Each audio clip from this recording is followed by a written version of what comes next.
Essa mesa de debates vai contar com ilustres palestrantes e participantes. Doutora Maria Cláudia Buchianeri, advogada especialista em Direito Eleitoral e Direitos Fundamentais, fundadora da Academia Brasileira de Direito Eleitoral e Político e ex-assessora-chefe da presidência do Tribunal Superior Eleitoral e também ex-assessora do ministro de Ministros do Supremo Tribunal Federal. Dr. Henrique Neves, advogado especialista em Direito Eleitoral, ex-ministro do Tribunal Superior Eleitoral, presidente do IBRAD, membro consultor da Comissão de Direito Eleitoral do Conselho Federal da Ordem dos Advogados do Brasil. E também Dr. Marcos Ramayana, promotor público, especialista em Direito Eleitoral, autor de diversos livros, professor da Fundação Escola Superior do Ministério Público e ex-procurador do Estado de São Paulo. O tema, abuso de poder e suas consequências. Essa mesa será presidida pela doutora Priscila Marins e terá como mediadora a doutora Elisa Abud, membro da Comissão Eleitoral da 12ª Subseção da OAB. Boa noite a todos. Boa noite. Boa noite a todos e todas. É uma honra estar numa mesa com ilustres doutrinadores, o nosso sempre ministro Henrique Neves, a doutora Maria Cláudia Buchianeri, a quem eu sou fã e gosto das suas exposições. Já tivemos a oportunidade de estarmos juntos em uma live, apesar de não nos conhecermos pessoalmente. Sou grande admiradora do seu trabalho.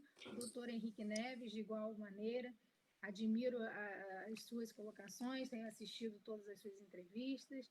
Doutor Marcos Ramayana dispensa comentários.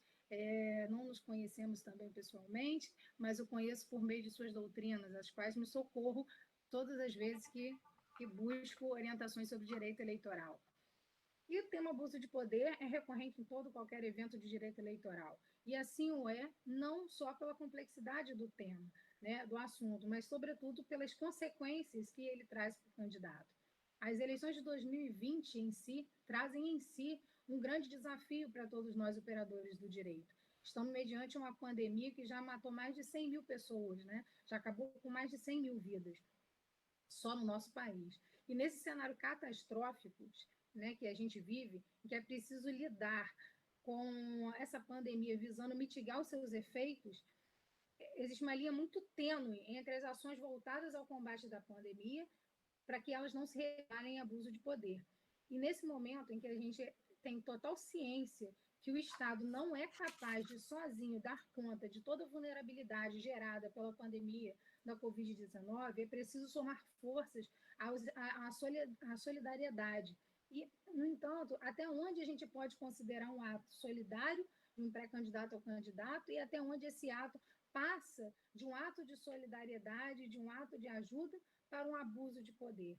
Para além de toda essa discussão que nós temos, já trazidas nesse contexto pela pandemia, que nos pegou de surpresa no ano eleitoral, não tinha um momento pior para acontecer, temos ainda uma discussão que eu tenho certeza que aprenderemos muito nessa mesa, que é a criação de uma nova forma de abuso, o abuso do poder religioso, uma discussão que vem sendo gerada sobre essa figura que não existe ainda na lei, mas que busca se construir. Então, é com muita honra que eu abro os trabalhos dessa mesa e já passo a palavra à doutora Maria Cláudia Buchianeri, agradecendo a grandiosidade, a sua generosidade em aceitar o nosso convite da OAB Campus, para que a senhora possa nos abrilhantar com as suas considerações iniciais, pelo prazo de 10 minutos, sobre o tema abuso do poder religioso.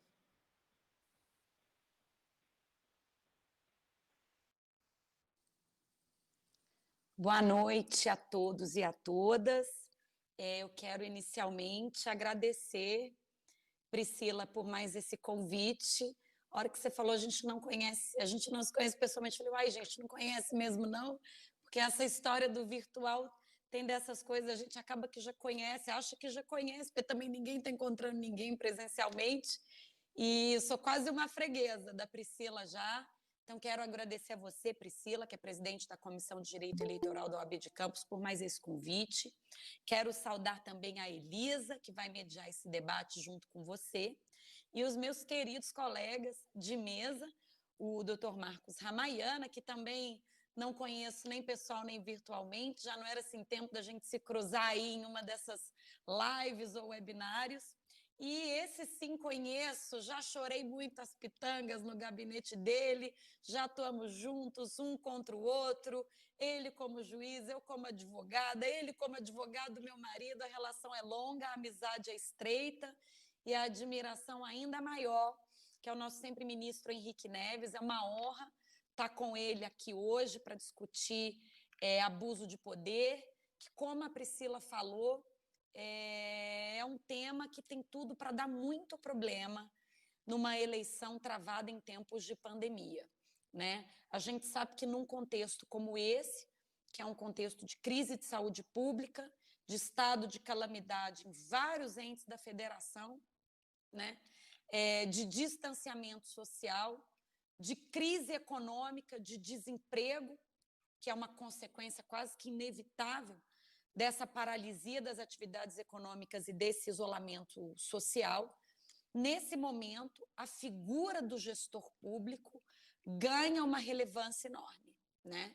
É o gestor público que está à frente das iniciativas para o combate da pandemia, é o gestor público que está à frente das políticas de enfrentamento da crise social e econômica, que todos estamos vivendo em maior ou menor extensão, e é o gestor público que está numa inquestionável posição de evidência, justamente porque, para prestar contas à sociedade da grave situação por que passamos e das medidas que estão sendo tomadas para atenuar as consequências econômicas e de saúde dessa situação, o gestor acaba inexoravelmente se colocando numa posição de visibilidade inquestionável.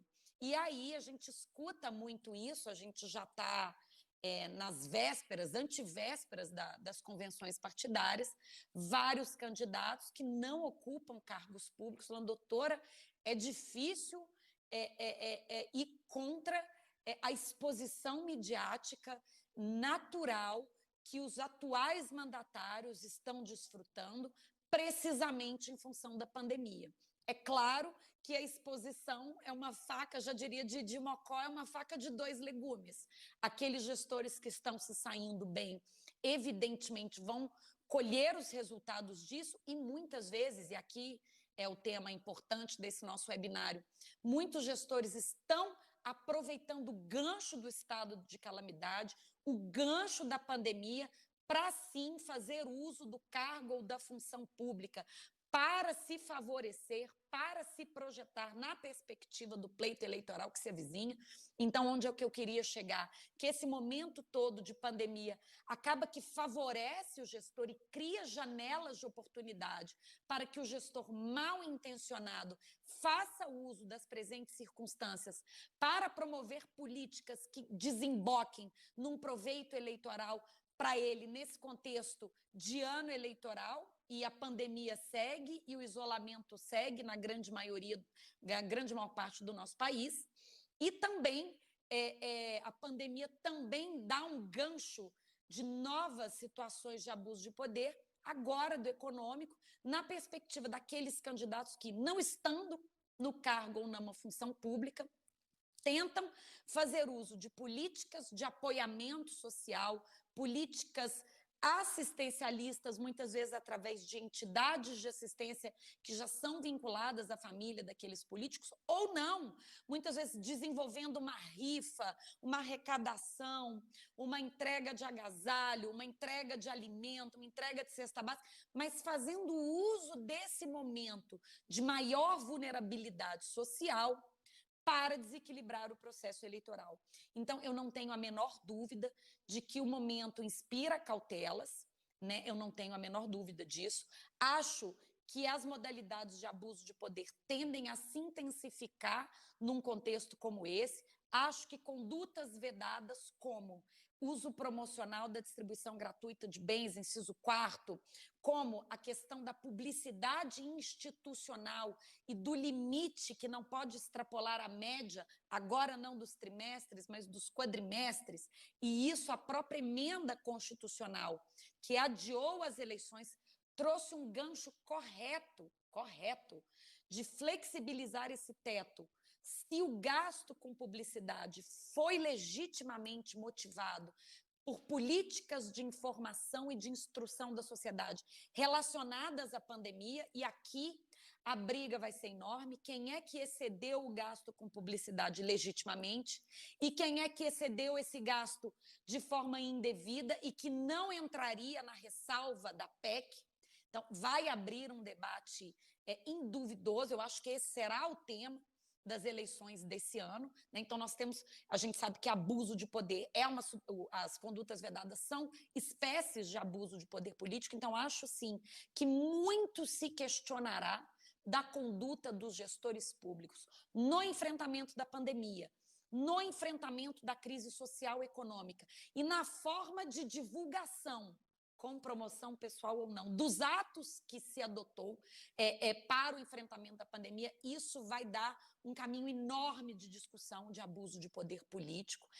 O que eu já vi de município com 20 mil habitantes, com o prefeito rodando 80 mil cartilhas de instrução à população sobre como lavar mão, como usar a máscara, mas com uma foto enorme do prefeito, juntos sairemos dessa, eu cuido da sua saúde. O que eu já vi de panfleto, de cartaz, de tiragem duvidosa, de conteúdo duvidoso, a denotar abuso do poder político, sim. Então, acho que esse tema vai dar pano para manga. E, por outro lado, também já vi muitas iniciativas de apoiamento da população carente, de apoiamento daqueles que perderam seu emprego, que estão passando fome, muitas iniciativas claramente violadoras do princípio da impessoalidade. Faço apenas um pequeno exemplo, porque sei que só tenho 10 minutos iniciais, de um candidato que me consultou com um papelzinho virtual para você distribuir. Ele estava fazendo uma rifa para levantar cesta básica, então cada um comprava uma cota de uma rifa, mas a cota era uma cesta básica, e para você participar da rifa não bastava você dar a cesta básica, você tinha que curtir a página do sujeito que estava organizando, pré-candidato, no Instagram, no Facebook, no Twitter, e a gente sabe que agora o candidato pode fazer a portabilidade do seu capital midiático, dos seus seguidores, ele pode usar isso na sua campanha. Então, o candidato estava dando aquela bombada nas mídias sociais dele, mediante a confecção de uma rifa, e aí a foto era dele abraçado com um jogador do Flamengo e a camisa toda assinada, e esse era o objeto da rifa. A pessoa dava uma cesta básica, mas de lambuja, para poder participar da rifa, precisava curtir as páginas de mídia social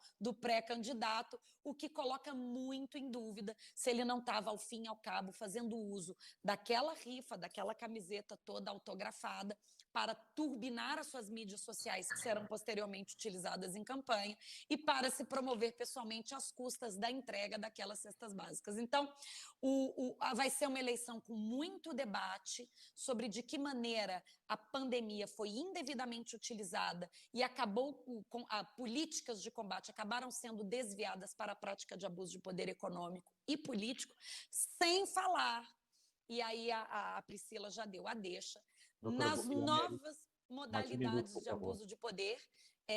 O TSE acabou já julgando a questão do abuso do poder religioso e não entendeu que seria possível a criação da figura do abuso do poder religioso. Eu, na próxima intervenção, quero falar um pouquinho mais sobre isso, mas a gente tem outras supostas modalidades de abuso dessa influência pessoal, porque a influência religiosa não deixa de ser uma influência pessoal do líder religioso. A gente tem outras modalidades possíveis de influência pessoal na predileção do eleitor, e aqui quero deixar um tema para o Henrique e para o Marcos falarem mais na frente, que é a questão dos live-mícios, por exemplo.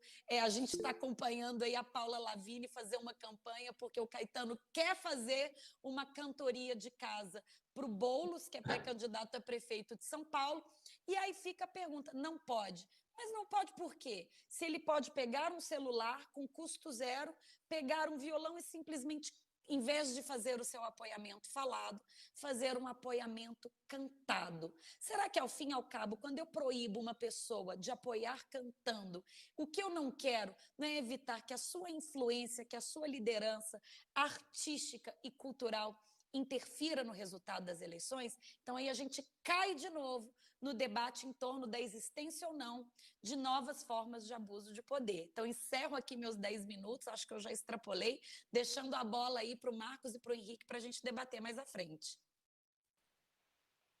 Muito obrigada, doutora Maria Cláudia, pelas suas colocações. Muito obrigada por compartilhar conosco os seus conhecimentos. Passo a palavra, então, ao doutor ministro Henrique Neves, para que possa fazer as considerações já com as provocações da doutora Maria Cláudia Buchianelli.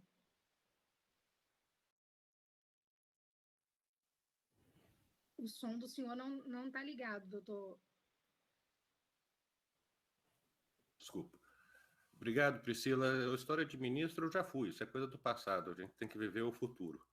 Doutora Elisa também, muito obrigado pelo convite, parabéns pela organização desse evento. Eu acho que nos momentos onde a democracia, de certa forma, sempre é posta em dúvida, a melhor forma de combater qualquer ideia que não seja exatamente uma ideia democrática é promover eventos, promover o debate sobre democracia, promover o debate sobre eleição, que é um debate sobre eleição, e aí aproveito para cumprimentar o professor Marcos Ramayana, também Maria Cláudia, chorou muito, mas ganhou muito também lá. Tá? Perdeu quando não tinha razão. Quando tinha razão, que era quase sempre, ganhava os processos.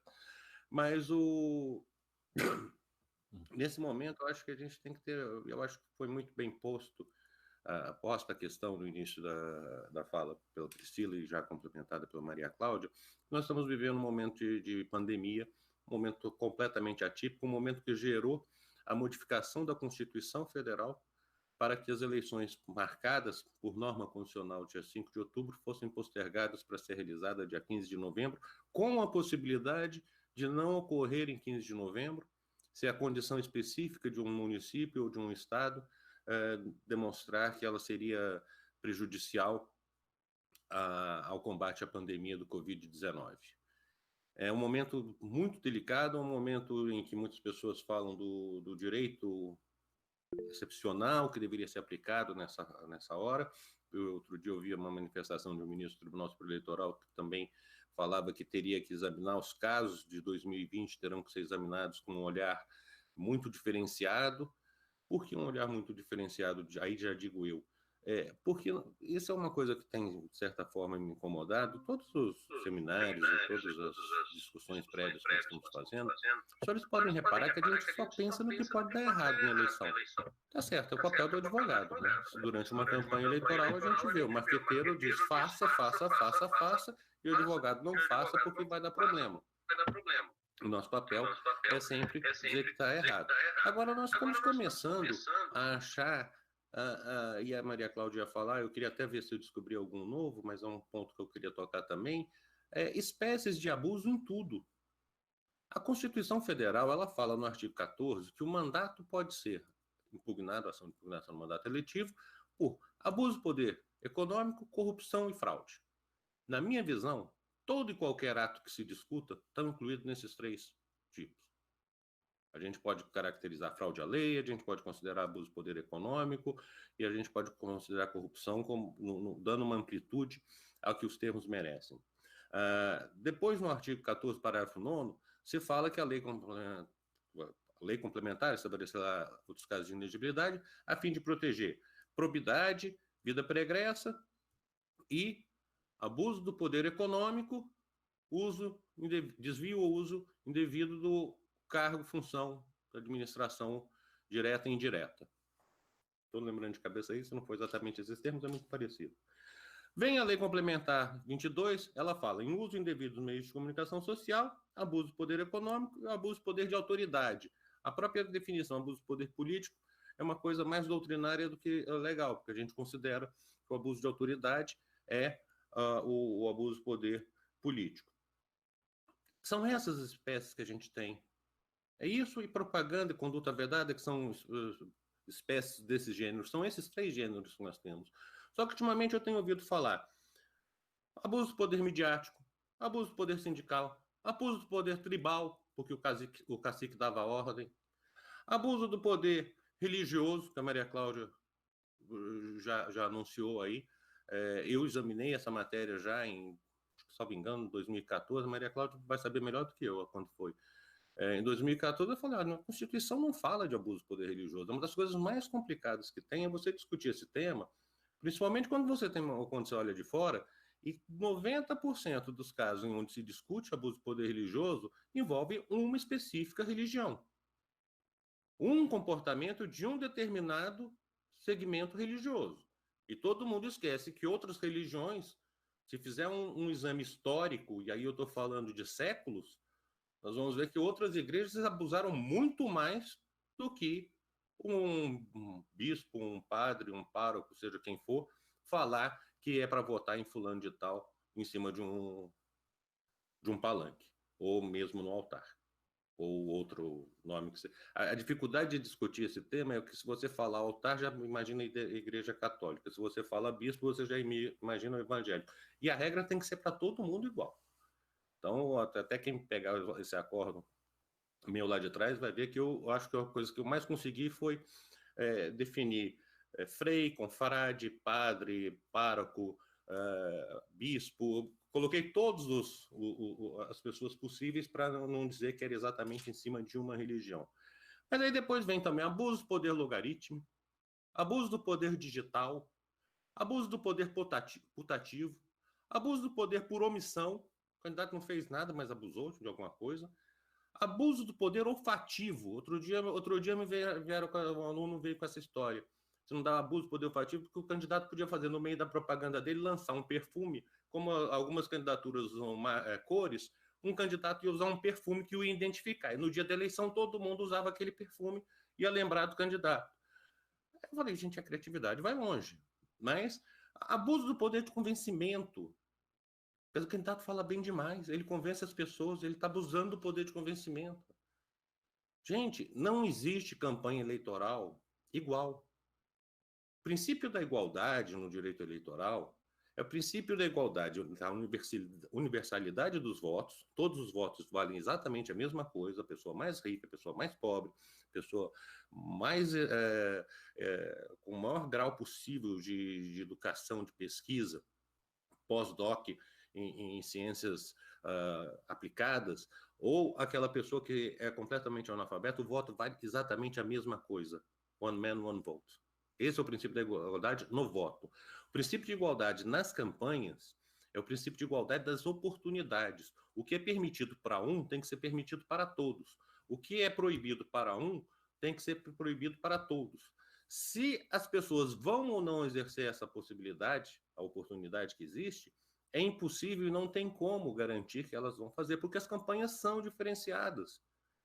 Alguns partidos recebem mais dinheiro do que outros. Eu não estou falando não simplesmente da distribuição de recursos que é feita do fundo partidário, do Fundo Especial de Financiamento de Campanha, das próprias doações, ainda que raras sejam. Chegou a doutora Vânia agora, que sabe mais do que todos nós juntos.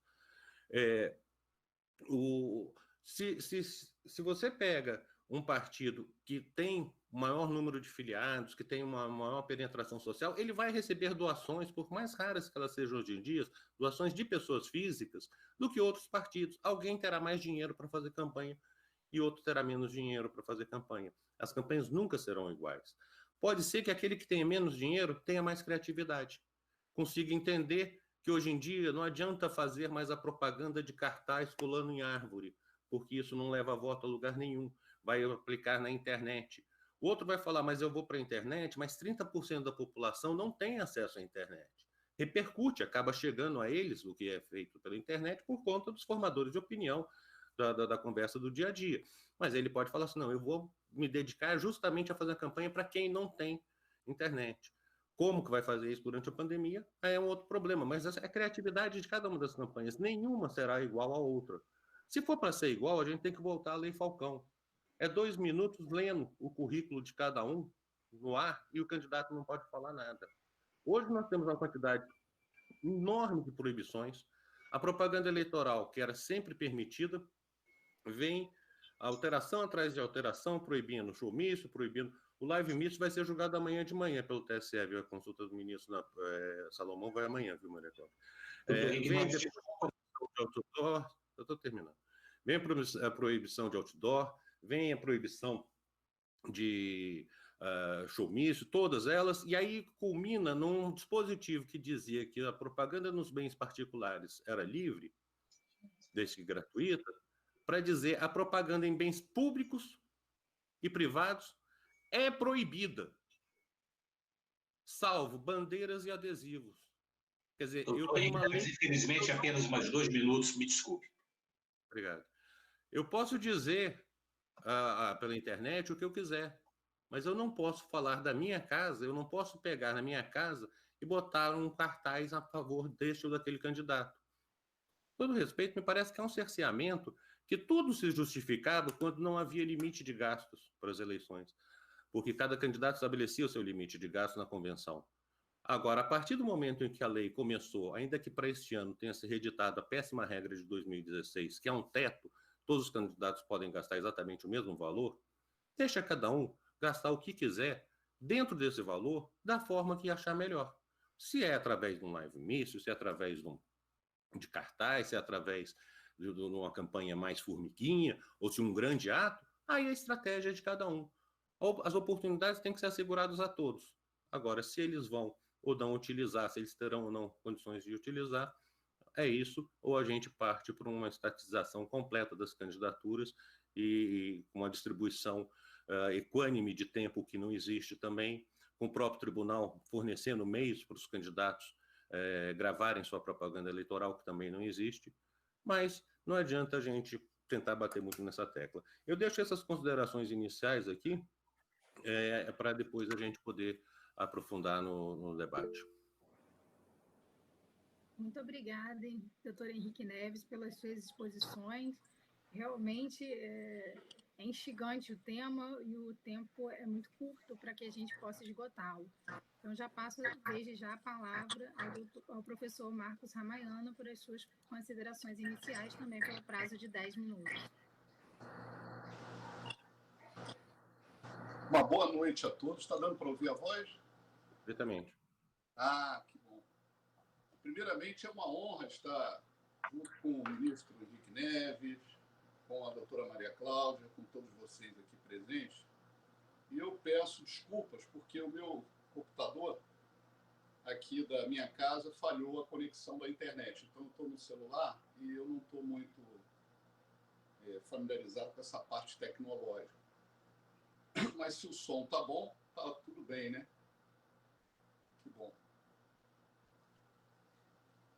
Realmente, todas essas considerações que foram feitas são muito importantes nessa eleição e para o futuro, né, para as próximas eleições também de 2022. Porque esses abusos que forem praticados nessa eleição, principalmente para os candidatos que não foram eleitos e tentarem a sua eleição como deputados, ou senadores, ou governadores, enfim, qualquer outro mandato eletivo em 2022, nós teremos alguns reflexos importantes, obviamente. E é sobre esse tema que eu fico preocupado e quero exteriorizar essa minha preocupação com a Lei 13.877, que foi uma das leis da mini-reforma eleitoral aplicáveis a esse ano, que ela é do dia 27 de setembro de 2019. Essa lei, ela foi publicada no dia 27 de setembro de 2019. O presidente da República vetou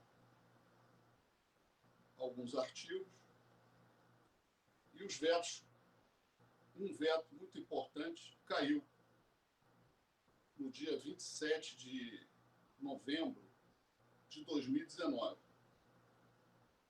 E esse veto diz respeito ao recurso contra a expedição do diploma. e passa a ter, portanto, em razão da aplicabilidade dessa lei, seguindo o princípio da anterioridade ou da anualidade previsto no artigo 16 da nossa Lex Mater, passa a ter aqui uma conotação totalmente divergente da tradição do direito eleitoral e processual eleitoral. Por quê? A inelegibilidade superveniente, que passa a viabilizar o RSED. RSED é o famoso recurso contra a expedição do diploma, que, na verdade, tem uma natureza jurídica impugnativa, decorrente de alterações fáticas ou jurídicas, vai ocorrer até a data fixada para que os partidos e as coligações apresentem o requerimento de registro de seus candidatos. Então, em 2022, nós teremos candidatos que praticaram diversos abusos do poder econômico e político nessas eleições municipais, que, como todos sabem, são eleições multifacetárias, de grande conteúdo, que representa também a prática de diversos delitos, delitos esses que ensejam inelegibilidades previstas no artigo 1º, inciso 1º, a linha J da nossa Lei das Inelegibilidades. Lá, como todos sabem, nós temos a captação ilícita de sufrágio, nós temos as condutas vedadas, nós temos outras práticas que ensejam efetivamente uma futura impugnação. Mas se essas impugnações vierem em momento posterior ao registro, elas não poderão ser tratadas no RSED em 2022. Então, essa é uma preocupação muito grande. Por que eu digo dessa forma? Porque nós sabemos, por exemplo, a quantidade de candidatos a vereadores que nós temos nas grandes cidades, como São Paulo, Belo Horizonte, Rio de Janeiro e outras capitais. E muitos desses candidatos, efetivamente, praticam essas condutas abusivas, captativas, e os processos nem sempre são julgados com esse efeito, que é o efeito aqui de cassação do registro, ou diploma, ou da própria inelegibilidade, em tempo oportuno, principalmente para esses que não foram eleitos. Então, essas ações, por exemplo, vamos imaginar uma ação de natureza penal por uma compra de votos. Você tem o crime do 299, você tem o 41A, todos, se forem confirmados por decisões de órgãos colegiados, ensejam inelegibilidade. Mas hoje nós temos institutos despenalizadores que facilitam muito o não prosseguimento dessas ações, como, por exemplo, a transação penal da Lei 9.099, o sursi processual da Lei 9.099 e a proposta de não aplicação da lei na lei anticrime, que é um negócio jurídico, tem a natureza de um negócio jurídico, e que essa proposta de não aplicação da lei penal, claro que se o réu, o acusado, preencher alguns requisitos, ele terá todo o favorecimento sobre isso. Então, dificilmente, nós podemos ter aqui uma impugnação ao registro dessas candidaturas, eventualmente, desses candidatos, eu volto a frisar, que queiram novamente se lançar nas eleições de 2022. Porque se essa redação continuar e não for declarada uma inconstitucionalidade sobre esse tema, primeiramente, nós encontraremos diversas dificuldades, porque a inelegibilidade superveniente deixa de existir. Ou ela é pré-existente, ou é antecedente, porque o próprio conceito de superveniente acaba por cair por terra. Inclusive, essa redação ela vai em desacordo com a súmula, verbete sumular 43 do TSE, verbete sumular 47, verbete sumular 70, da qual eu tive a honra de acompanhar os votos de Sua Excelência à época, o ministro Henrique Neves, sempre muito bem fundamentados na análise dessas alterações fáticas ou jurídicas supervenientes. E essas alterações, por exemplo, na súmula 47, a inelegibilidade superveniente que autoriza o RSED é aquela de índole constitucional, ou, se infraconstitucional, superveniente ao registro de candidatura e que surge até a data do pleito. Por essa nova redação, não é mais isso, é até a data de registro. Então, aqui vai apenas essa observação para o reflexo futuro.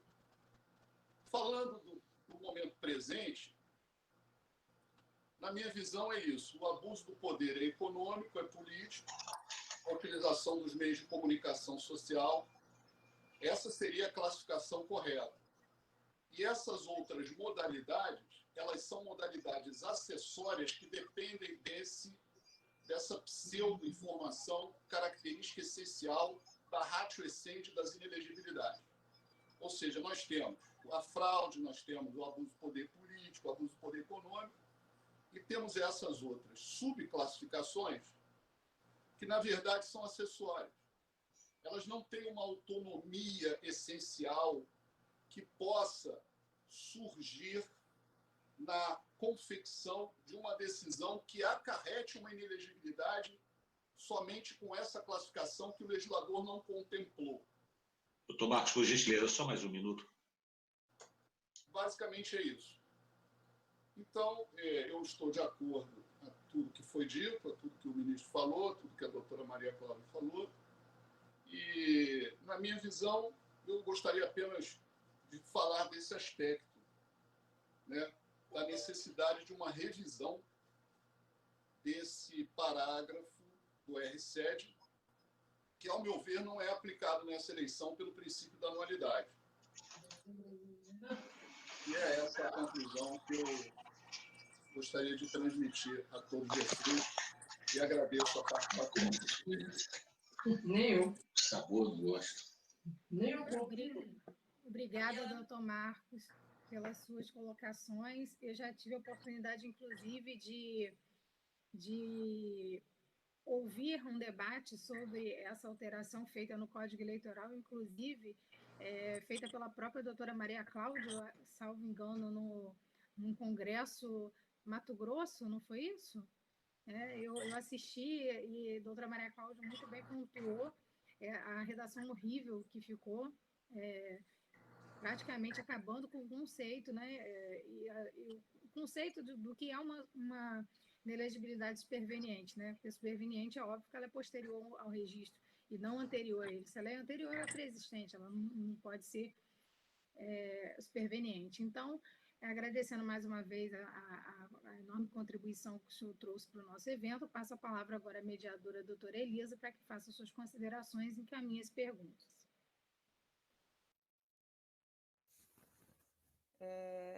Eu estou sofrendo abuso de poder de conhecimento neste momento. Não estou me ouvindo. Vocês estão me ouvindo? Estou te ouvindo. Agora sim. Eu sinto que eu estou passando um momento de abuso de poder de conhecimento. Que mesa difícil, que painel difícil de mediar. Um tema extremamente...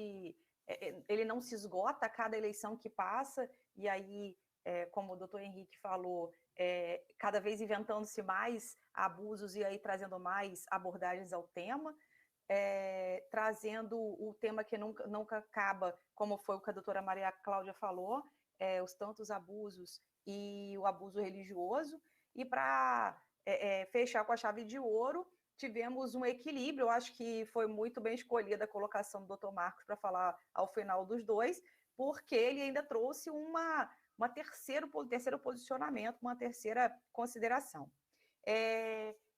eu vou dispensar fazer uma pergunta, a presidente da mesa, por favor, porque, mais do que a minha pergunta, a doutora Maria Cláudia tem mais a complementar, e o tema que a gente adora ouvir ela falar sobre as considerações que ela tem a fazer do abuso do poder religioso.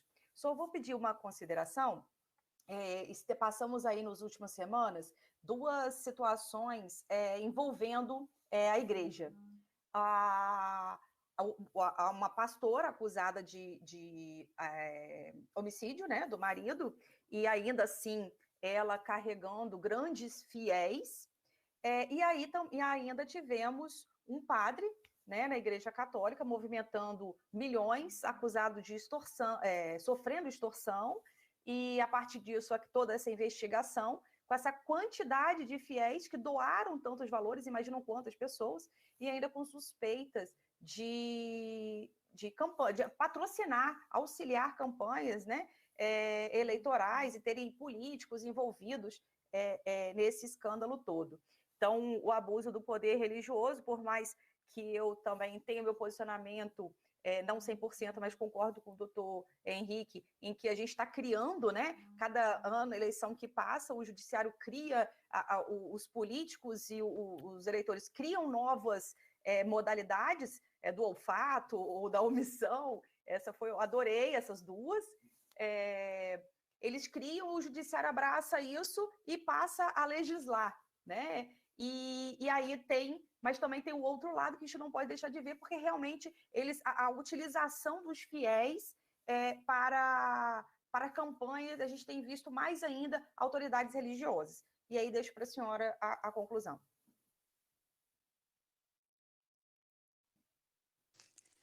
Vamos lá, eu já estava aqui, era no showmício, peguei a pergunta aqui da consulta, para depois a gente conversar um pouco melhor nessa perspectiva do abuso de poder, de qual seria o bem jurídico tutelado de uma norma que proíbe a apresentação gratuita de artistas em apoiamento a candidatos. Eu fico me perguntando qual seria o bem jurídico tutelado, e estou aqui com a pergunta exatamente que vai ser respondida amanhã. O artigo 39, parágrafo 7º da Lei Eleitoral fala que é proibida a realização de showmício e evento assemelhado, o grande ponto é esse, evento assemelhado, para a promoção de candidatos, bem como a apresentação, remunerada ou não, de artistas com a finalidade de animar comício e reunião eleitoral. Então, aqui, para começar, eu vou falar depois do abuso do poder religioso. A gente já tem uma pequena dúvida, como se uma live seria um evento assemelhado a um showmício. E mais, a apresentação do artista, e aqui é artista amplo, a gente fala sempre só de cantor, mas hoje eu tive um outro webinar com o pessoal de Santa Catarina, e falou-se de uma apresentação visual, de um balé, de um malabares. Existem N expressões estéticas e artísticas que podem se expressar, mas com a finalidade de animar um comício ou reunião eleitoral. Então, olha que interessante. Fala de showmício ou evento assemelhado para a promoção de um candidato, ou de animação de um comício ou reunião eleitoral. Corto. Isso proíbe o Caetano Veloso de cantar um jingle de campanha numa live musical dele? Não proíbe. A live musical dele não é um showmício. A live musical dele não tem como fim exclusivo a promoção de um candidato. Não é uma reunião eleitoral, muito menos um comício.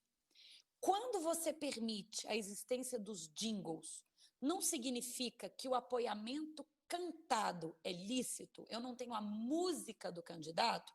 O problema, então, é um artista cantar a música? Qual é o problema?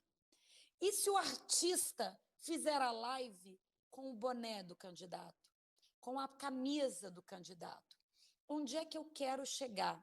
Que, ao fim e ao cabo, concordando muito com o que o Henrique falou, a partir do momento que nós temos um teto de gastos de campanha linear para todo mundo, Isso já coloca os candidatos na posição de paridade de armas que a legislação ambiciona garantir. E que, com isso, deveria se tornar irrelevante onde cada candidato gasta. Se ele quer gastar tudo com santinho, ele gasta. Se ele quer gastar tudo em um único showmício, ele, em tese, poderia. Mas aqui a situação é ainda mais delicada, porque nós estamos num momento de isolamento social, de pandemia, em que os meios de contato e de conquista do apoiamento são mitigados naturalmente. Estou falando de um evento realizado a baixo custo, eu com celular, um violão e minha voz posso fazer. Estamos falando, ao fim e ao cabo, de cerceamento da liberdade de expressão. Porque se eu estou falando que um artista pode apoiar um candidato, ele evidentemente que pode, mas ele não pode cantar o seu apoiamento, o apoiamento não pode ser cantado. Isso, ainda que gratuito e espontâneo. Isso, inequivocamente, tem como grande intenção, tem como grande consequência uma limitação desproporcional e desnecessária à liberdade de manifestação do pensamento, que é um direito fundamental. Para a gente ver a falta de razoabilidade da norma, basta pensar aquilo que eu falei. E se o Caetano resolver fazer uma live musical com a camiseta do candidato? E aí? Daí que a gente percebe que o ponto mesmo, que a consequência mesma desse excesso proibitivo é uma liberdade, é um cerceamento à liberdade de manifestação do pensamento. Então, encerro aqui essa parte do showmício e volto agora para a questão do abuso do poder religioso, mas acho que os temas, de alguma maneira, eles se aproximam. Por quê? Porque também na questão do abuso do poder religioso, há sim, ao fim e ao cabo, como consequência, uma indevida limitação da liberdade de expressão e da liberdade de manifestação política de líderes religiosos. Veja, a nossa mediadora falou de 2 exemplos. Falou de um assassinato da Flor de Lis, um suposto assassinato, né, de uma deputada que tem origem religiosa, e falou também de algumas acusações de fraude envolvendo, salvo melhor juízo, um padre, agora da Igreja Católica. Vejam, as instituições são feitas de pessoas, e as pessoas falham. O ser humano é da sua natureza, é falha. Existe acusação de assassinato dentro de uma empresa, existe gente acusada de assassinato em qualquer corporação. O fato de ser uma pessoa de origem religiosa, para mim, é um indiferente, porque quando a gente lida com questões criminais, a gente lida com questões relativas à falibilidade humana e às questões humanas. É indiferente se essa pessoa veio de uma igreja, tem uma origem religiosa, é uma líder religiosa ou não. Assim como corrupção, desvio de verba, essas são questões que se colocam em todas as partes. A gente tem corrupção privada dentro das empresas, a gente tem, lamentavelmente, corrupção pública em todos os países, em maior ou menor extensão, com maior ou menor reprimenda, mas esse é um fenômeno invariavelmente que existe no mundo inteiro. Então, acho irrelevante que mencionar um episódio que se relacione com a igreja como se isso fosse um agravante, e não é, que estamos, ao fim e ao cabo, falando de pessoas. Quando a gente fala, e aqui vou ser bem breve, gostaria de ter mais tempo para falar sobre isso, do abuso do poder religioso, a primeira pergunta que a gente se faz é a seguinte: evidentemente que não existe essa tipologia na nossa legislação. Então, já há um debate preliminar sobre se eu poderia, por interpretação, ampliar o conceito de abuso de autoridade para apanhar autoridades outras que não as públicas. Pessoas que retiram a sua autoridade de outras origens, que não a lei e o cargo público. Então, eu tenho pessoas que retiram a sua autoridade do esporte que praticam, que retiram sua autoridade da fé que compartilham, que retiram a sua autoridade da cultura. Existem N tipos de autoridade.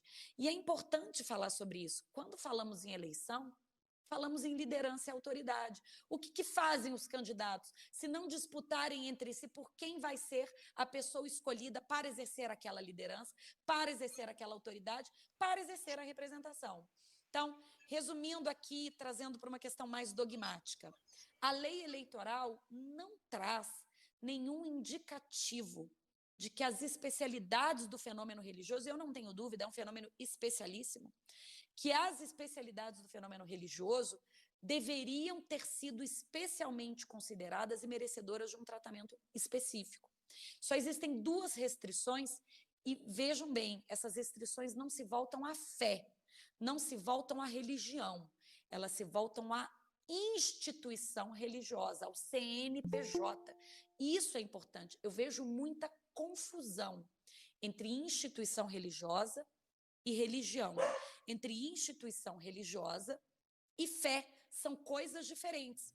A lei eleitoral proíbe que instituições religiosas doem para campanhas, mas é uma norma que não se dirige às instituições religiosas, ela se dirige a qualquer CNPJ, Doutora, qualquer pessoa jurídica. Vou ter que dar mais um minuto só.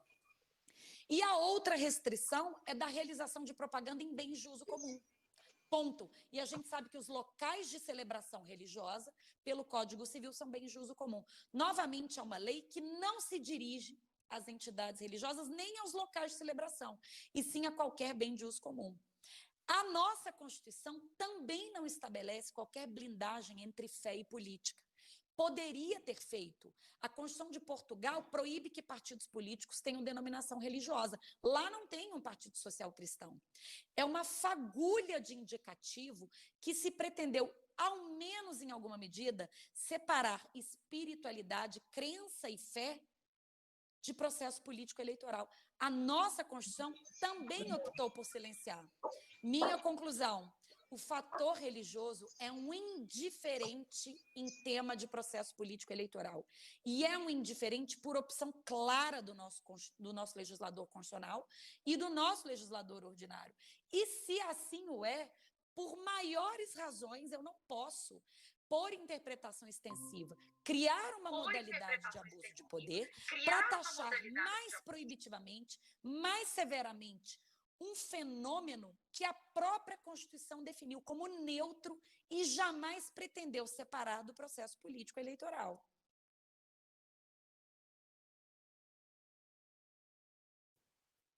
Que vontade de continuar aqui nesse debate com a doutora. Quero registrar a chegada aí do doutor José Paz, nosso colega, procurador-geral de Campos, que vai participar do nosso próximo painel. Bom, eu vou fazer um comentário e vou deixar à vontade para o doutor Henrique e para o doutor Marcos. Quais de vocês quiserem, vamos ter pouco tempo, mas gostaria de registrar. Não tem como nós falarmos de abuso se não elencarmos outros temas, como propaganda eleitoral, como fake news. E aí eu também havia anotado, doutora Maria Cláudia, as informações do showmício aqui, eu estava doida para conversar, mas não vou falar sobre isso mais. Como o TCE se posicionou, autorizou recentemente, nessa semana passada, as convenções partidárias de forma virtual, né? E a gente sabe, nós sabemos como que a pandemia assolou isso tudo e trouxe o meio virtual. Só um minuto, abrir o microfone aqui. Agora você está sem microfone. Agora eu voltei, obrigada. Permitindo aí as convenções partidárias de forma virtual. E aí eu entendo que há um certo... eu penso, né, que há um certo conflito aí nesses limites, né? Como ficariam essas... Até onde iria o abuso do candidato ou do partido com essa... já que ele tem essa possibilidade de fazer as suas propagandas ou as suas convenções aí de forma virtual. Será que dessa forma a gente não está, com esse meio virtual, com a utilização da internet, a propaganda pela internet, os impulsionamentos, nós não estaríamos ajudando ou auxiliando os candidatos de poucas visibilidades, e isso permite, a internet permite novos conhecimentos? Ou isso aumenta mais ainda o abuso dos candidatos que são gestores, que têm a ferramenta, uma grande quantidade de seguidores, e com isso eles podem, isso os facilita? De que forma como vocês conseguiriam fechar esse raciocínio? Falar um pouco sobre esse assunto para a gente. E aí eu deixo, vocês escolhem, vocês dois.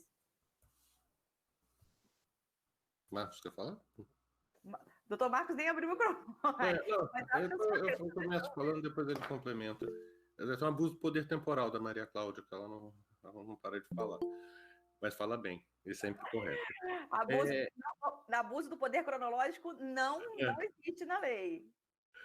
Deixa eu dizer, já chego na sua pergunta.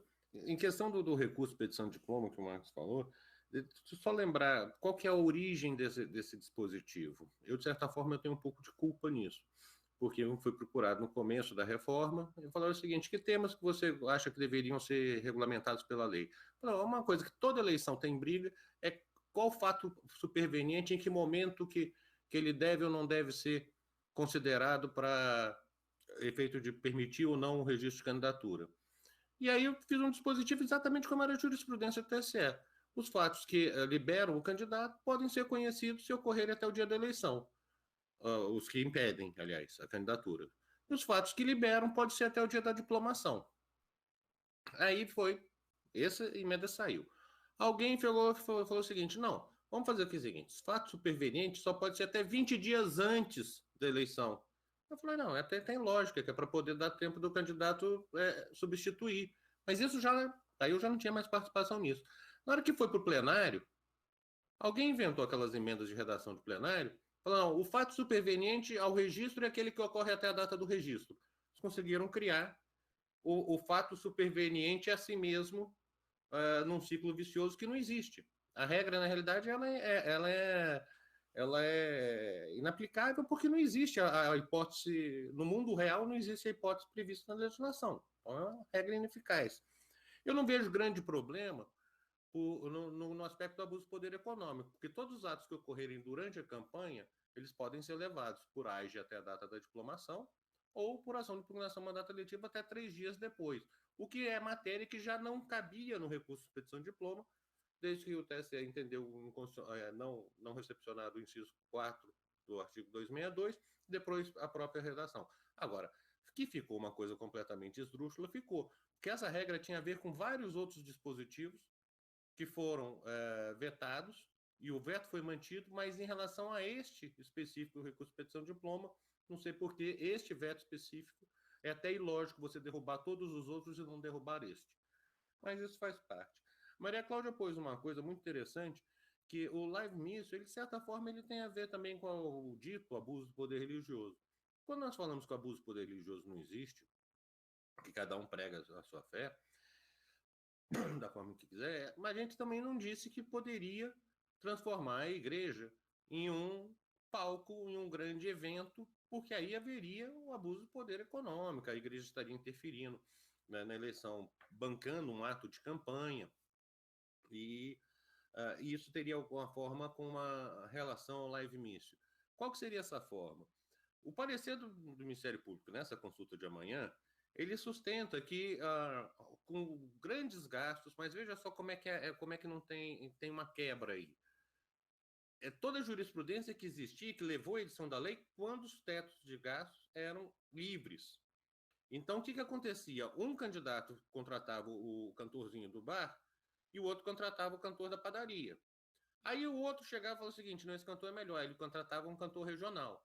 Aí, daqui a pouco, você tinha, para encerramento das campanhas, um show da Ivete Sangalo e da Cláudia Leite, de cada lado, com recursos enormes. E aí falaram, não pode ser pago. Mas alguns artistas, aquela velha desconfiança brasileira, alguns artistas pode ser que recebam caixa 2 na campanha então vamos proibir também o gratuito. A correlação que é feita no parecer é no sentido de que o ato de campanha, e todas as alterações legislativas, são no sentido de que o ato de campanha deve ser essencialmente político, que deve ser o candidato falando. E que no showmício, as pessoas iriam ao show não para assistir o candidato, eles seriam um coadjuvante daquele evento. Eles iriam para assistir o artista e, no meio do artista, seriam surpreendidos com a presença do candidato, que é, vamos dizer, a origem histórica disso. Eu acho que isso também é muito importante para separar o que vai ser essas definições. Eu morro de medo dessas definições, porque showmício já é uma palavra esdrúxula, que hoje em dia é uma palavra legal, uma palavra que está escrita na lei. Mas juntaram show com comício e criaram uma palavra na língua portuguesa, agora vão não sei se vai ser o live-mício, como é que vai ser o nome desse evento.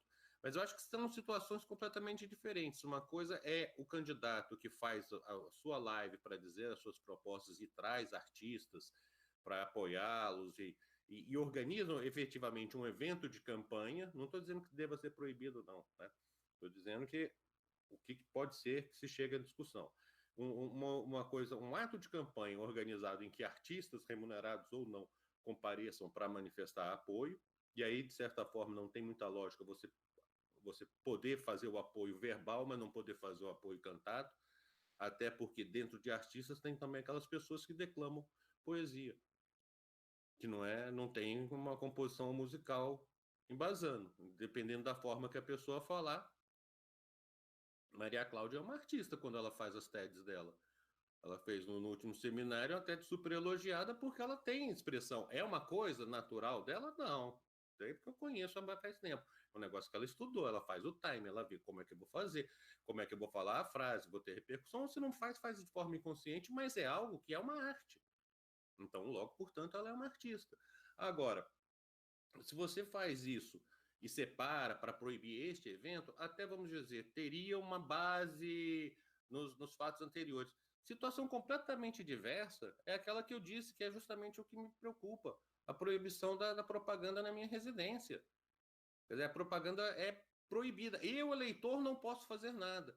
Se o candidato não está presente, se o artista faz, qual que é a diferença do Caetano fazer um live-mício para atingir 500, 1 milhão de pessoas, ou do Luciano Huck escrever um Twitter que vai atingir 17, 18, não sei nem mais quantos milhões de pessoas ele tem hoje em dia? Qual a diferença da palavra escrita ou da palavra cantada? Nós estamos descendo a um nível de detalhes, de proibições, que a gente esquece que propaganda eleitoral não é um direito do candidato. Propaganda eleitoral é um direito do eleitor. Saber quem são os candidatos e o que eles propõem. Se eu não sei quem são os candidatos, como é que eu posso escolher dentre eles qual será o melhor a me representar? Se eu não sei que o candidato A defende o aborto, o candidato B é contra o aborto, e se eu tenho uma opção formada a respeito desse assunto, qual vai ser o meu representante? Se todos são silentes, se eu não posso ter absolutamente a presença de nenhum deles. Então, dentro desse aspecto, o barateamento da internet, da propaganda da internet, que a Elisa falou, me parece que é uma grande arma para a democracia. Só que é uma grande arma para a democracia no mundo inteiro que traz um problema, um paradoxo, porque a melhor arma para a democracia, que no início se falou, voltaremos à Ágora de Atenas, onde todos darão sua opinião, é também um mecanismo em que é utilizado para atacar a democracia. Isso é um conceito que não é brasileiro, isso é um estudo feito pelo International IDEA, um relatório dele do ano passado. No mundo inteiro você tem esse problema, através da desinformação, da fake news, do discurso de ódio, porque quando você ampliou a voz de todo mundo, você ampliou de uma forma um pouco, talvez, sem nenhum tipo de controle. Na internet, eu deixo só a última consideração da propaganda, que é a questão do pagamento. Não deviam ter mudado a legislação. O tal do impulsionamento pago, aí ele acaba viabilizando que as pessoas que têm mais dinheiro consigam impulsionar, ou na linguagem que os americanos dizem, subir numa caixa de sabão para que sua voz atinja uma profundidade que normalmente ela não teria. Doutor Henrique, queria Hum? muito dar continuidade, preciso que o senhor encerre. Doutora Vânia já está aguardando a gente para o próximo painel. Não, mas essa era a frase final. Eu acho que só que a gente tem que tomar cuidado do uso do dinheiro na internet. De certa forma, responsabilizar os provedores de serviço, mas se ela pudesse ser inteiramente livre e inteiramente grátis, eu acho que ela seria mais produtiva para a democracia, mais democrática. Bom, passo a palavra aqui para a nossa presidente, doutora Priscila, presidente de mesa. Bom, eu só tenho a agradecer pelos conhecimentos que nos foram ofertados por esses 3 juristas que dispensam qualquer tipo de apresentação. Como disse, eu concordo em gênero, número e grau com o doutor Henrique Neves, quando ele diz que a doutora Maria Cláudia é uma artista, e realmente é uma artista. Realmente, ela tem um alto poder de convencimento, ela nos leva a comprar suas teses. Doutor Marcos Ramayano, muito obrigada por aceitar o nosso convite, por nos trazer tantos conhecimentos. Doutor Henrique Neves, não tenho palavras para agradecer a sua generosidade em nos abrilhantar com as suas palavras. E assim declaro encerrada essa mesa e já convido para a palestra de encerramento.